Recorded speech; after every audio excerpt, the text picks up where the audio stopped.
Alright, so I'm currently wiring up my custom setup for what I'm going to do, the LEDs and the footwells. The OEM auto illumination kit, $90 from Honda. Everybody has been reading and writing bad reviews.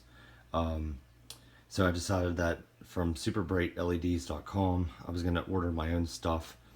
And here's the one thing I'm pretty excited about. So this is a LED remote controlled dimmer, and you can see here that it has the remote, so you can choose 150 or 25%. You could also change the mode right here, either static or dynamic. Static is just the constant on, whereas dynamic is more like with the bass of your music. You could change the speed, increase, decrease. You could also power it off, which I thought is pretty cool, right from the remote. The remote uses this radio frequency, so it doesn't even have to point directly at the controller. At least I don't believe it does. I'll have to test it out. But I plan on mounting this back up underneath the dash trim pieces. So here are the LEDs themselves. It's 2 times LEDs on them. I did go with red to match my door sills, but I also bought 2 white ones.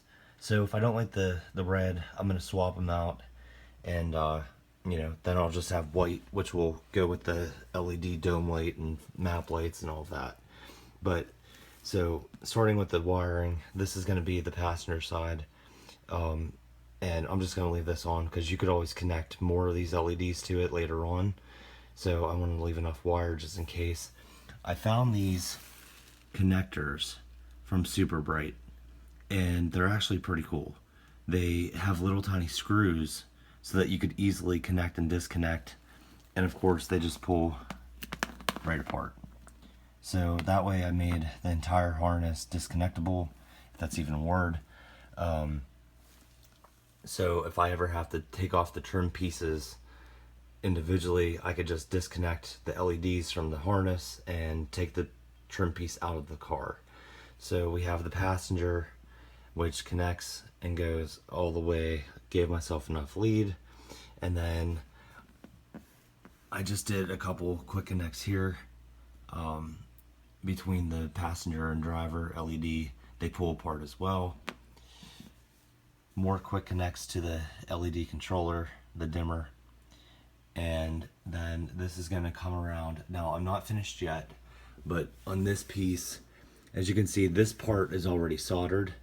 I always solder all of my wiring, but I still need to strip and solder this, and this piece is going to come around just to give me some extra length on the driver's side. And the positive is going to connect to tap a fuse.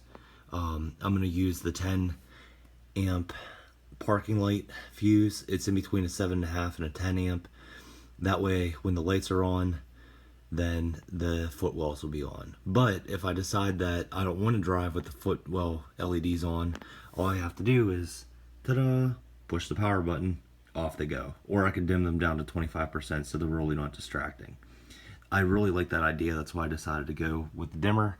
And then this ground is going to go to a chassis bolt, you know, any bolt on the car that's metal to metal contact, just to ground the entire system.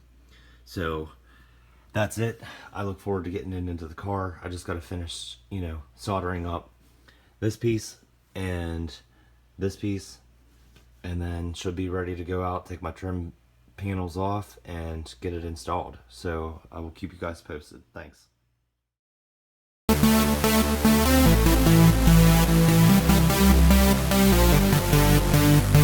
Thank you.